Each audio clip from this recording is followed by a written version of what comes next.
Abanyarwandakazi namwe inshuti z'u Rwanda, uyu mwaka guhera tariki y'ejo hashize tariki ya 21 z'ukwezi kwa 11 k'uyu mwaka turimo kuzageza tariki ya 21 z'ukwezi kwa 11 ariko mu Rwanda bita Ugushyingo k'umwaka utaha.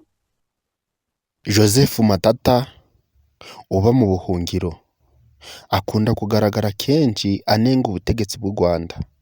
Uyu munsi ho avuze ijambo rikomeye cyane anenga leta y'u Rwanda. Reka twumve ibyo yavuze. Tuzakomeza kurwanya umuco w'ikinyoma wokamya abanyarwanda, umuco abategetsi b'u Rwanda bashyize imbere kuko aribo bakoresha amanywa n'ijoro. Kugira ngo ntangize igikorwa cy'uyu mwaka tugiye kurwanyamo ikinyoma, ndagira ngo ntangirire ku gahinda abanyarwanda batewe n'urupfu rw'umucikacumu witwa Nduwamungu Paulina washyinguwe ejo bundi, akaba yongeye kutwibutsa ukuntu ikinyoma gikoreshwa mu gihugu cyacu. Nkaba nizera ko azabona ubutabera. Muzi ko mu Rwanda ubutabera bwahabuze, abantu benshi bahimbirwa ibyaha bagafungirwa ubusa. Mbese ikinyoma kiravuza ubuhuha muri RIB, kiravuza ubuhuha mu bushinjacyaha no mu bugenzacyaha, ikinyoma kiravuza ubuhuha muri propagande, mu minsi mikuru, mu manama. Ejo bundi mwararyumvise Perezida Paul Kagame yihandagaza agerageza kubeshyira Madamu Victoire Ingabire. Kubera izo mpamvu zose, uyu mwaka ngiye kuwutangiza iri sengesho ryo gusaba ubutabera. Iri sengesho rikaba riboneka mu gitabo cy'umukirisitu, mwese murakiza abanyagatolika. Isengesho riteye rityo: Mana yacu, we mucamanza w'ukuri w'iyi si, wowe utabara kandi nturenganye, umwana wawe yajujubijwe nta mpamvu, yuhirwa ibinyobwa bisharira, abura umuhoza mu mibabaro ye, atereranwa na bose mu gihe yadupfiraga. Ni we wenyine yiringiye igihe yishyize mu maboko yawe. None dawe, girira umwana wawe, urebane impuhwe abanyantege nke bose, utabara abagirirwa nabi bazira akarengane, uhoza abarizwa n'urukundo ruke mu bantu, ubabarire abashavuzwa n'inabi bagirirwa, wumve imiborogo y'abari mu ntambara n'ugutabaza kw'abatotezwa n'abanyamaboko. Gorora imitima yapfukiranywe n'umwijima w'ubugome, uyiyobore mu rumuri rw'urukundo, twese twitabire kubahiriza uburenganzira bw'ikiremwamuntu. Humuriza abafungirwa ubusa n'abacirwa imanza z'amahugu. Nyagasani, tubabarire kuko kenshi twihakanye abavandimwe bacu, tukicecekera kandi tuzi ukuri kwabarengera. Utubabarire ko kenshi abakene twabahungije amaso ngo tutabona imibabaro yabo, tugahitamo kwikanyiza aho gusangira ibyiza waduhaye. Utubabarire ubwoba dukunda kugira, twanga kwiteranya, bityo tukakwihakana mu ishusho ryabo wiguranye ubacungura. Yezu, waciriwe urubanza n'abantu, ugakizwa n'Imana ishobora byose, dore kukubonamo umurengezi w'igihe cyose, ubana n'Imana Data mu bumwe bwa Roho Mutagatifu, uko ibihe bihora bisimburana iteka. Amina.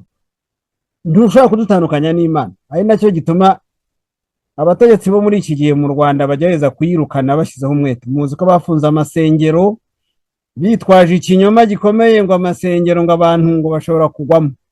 Kugeza iki gihe habaye impanuka mu mihanda, ariko ntabwo turumva abantu baguye mu rusengero mu Rwanda ngo bavuge ko insengero zirimo kubagwira kubera ko zitujuje ibyangombwa cyangwa ko hari inkuba zabakubitiyemo. Icyo ni ikindi kinyoma nacyo tugomba kurwanya, ikinyoma cyo mu rwego rwa leta. Duhereye ku rupfu rw'uyu mukecuru, ku iyicwa ry'uyu mukecuru Nduwamungu Paulina, ndagira ngo nibutse abanyarwanda ko hari undi mwana w'umukobwa we utari umukecuru, ariko wari urimo kutabariza nyina w'umukecuru. Uwo mwana yitwa Bazongere Regine, yasabye imbabazi avuga ko yahubutse. Namwe mwiyumvire uko byagenze, murahita mwumva umuco w'ikinyoma ukoreshwa mu Rwanda ku buryo buteye ubwoba, ku buryo burenze urugero. Bazongere Rozina ni umukinnyi wa filime, yasabye imbabazi kubera ko hari amashusho yashyize ku rubuga rwa Instagram ku wa 4 tariki ya 15 z'ukwezi kwa Kamena muri 2023. Ubwo ni ukuvuga mu kwezi kwa gatandatu. Avuga ko mu karere ka Kayonza avukamo hasigaye hicwa abantu umusubirizo, avuga ko yahubutse, akavuga ibintu adafitiye amakuru ahagije. Aya mashusho yari afite iminota igera ku 9 n'amasegonda 48, yaciye igikuba mu bantu, ndetse Bazongere aza kuyasiba aho yari yayashyize. Ni amashusho ubwe yari yifashe n'ikiniga cyinshi, avuga ko afite impungenge ku mutekano we n'uw'abantu be, cyane cyane umubyeyi we, nawe n'umukecuru nyina umubyara, uri Rukara mu karere ka Kayonza. Ubwo rero iki kinyamakuru cy'Igihe cyo kuwa gatandatu tariki ya 17 cyavugaga ko yahubutse. Inzego z'umutekano zimuhango n'amakuru yo kwerekana ngo abo bantu bari barapfuye, we atarafitiye amakuru nk'uko babivuga.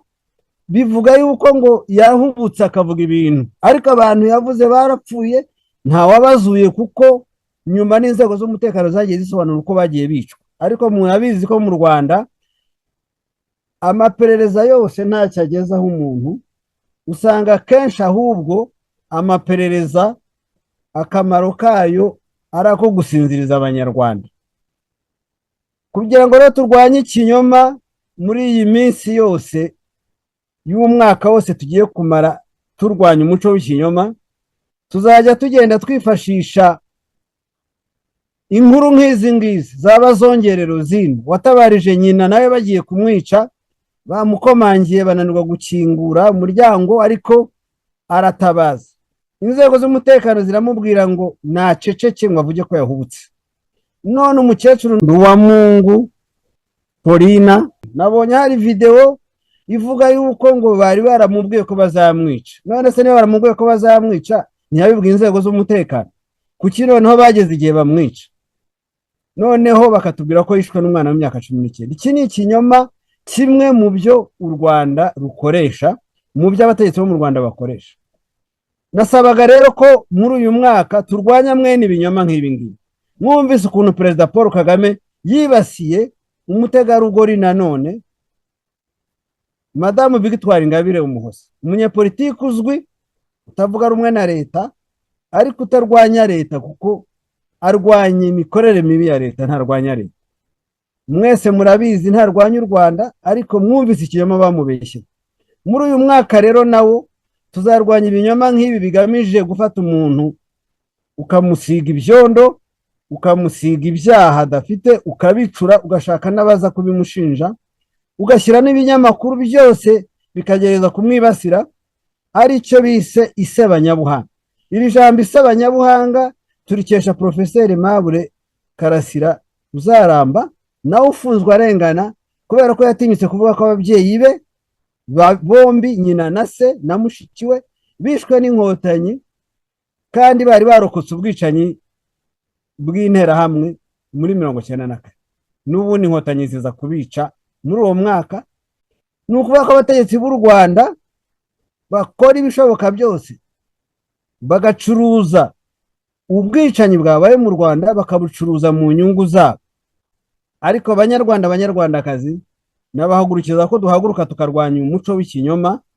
Muri uyu mwaka bose tuzabona umwanya, kandi namwe ndabatumiye, tuzabona umwanya wo kugira ngo dukomeze tuwamagane. Mboneho umwanya wo kurya kara Abanyamurenge, Abatutsi bo muri Kongo nk'uko bavuga.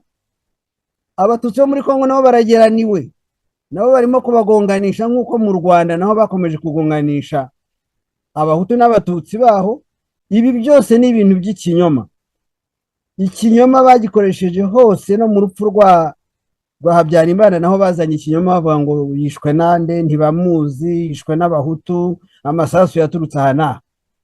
Ikinyoma cya leta twarakirwanyije, ariko mumaze iminsi mwumva ko no mu Rwanda hagati y'abo bita ibyamamare, mwabonye ko muri ibyo byamamare naho harimo ikibazo gikomeye cy'uko basigaye ngo baregana, ugasanga bararega abantu bamwe bakarega abandi, RIB ikabijyamo, ukumva abantu ngo bafunzwe.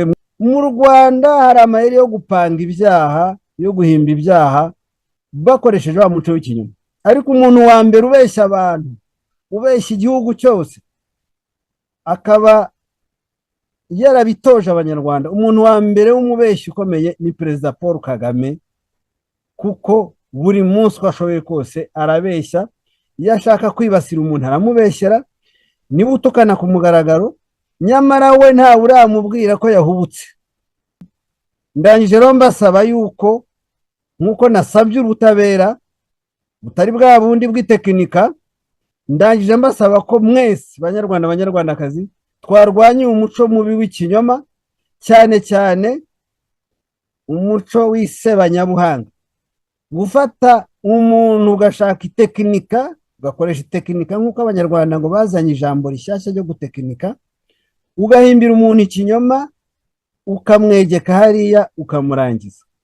Ndabasaba yuko turwanya isebanyabuhanga, turwanya ibinyoma bikoreshwa mu ntambara ya Kongo, turwanya n'ibinyoma abantu babeshyerana hagati yabo mu rwego rwo kwicisha abandi cyangwa kubagirira nabi. Uyu mwaka wose rero ndabararikiye mwese muze dufatanye ikigo kirwanya umuco wo kudahana no kurenganya mu Rwanda cyitwa CLIR. CLIR ni Centre de lutte contre l'impunité et l'injustice au Rwanda, gitangije ku mugaragaro guhera uyu munsi umwaka wo kurwanya ikinyoma n'isebanyabuhanga ryokamye mu Rwanda, rikaba rikuriwe na Perezida Paul Kagame, ari nawe uyobora u Rwanda mu muco w'ikinyoma no mu bugome butangaje. Murakoze, mugire umwaka mwiza kandi twese hamwe tuzatsinda.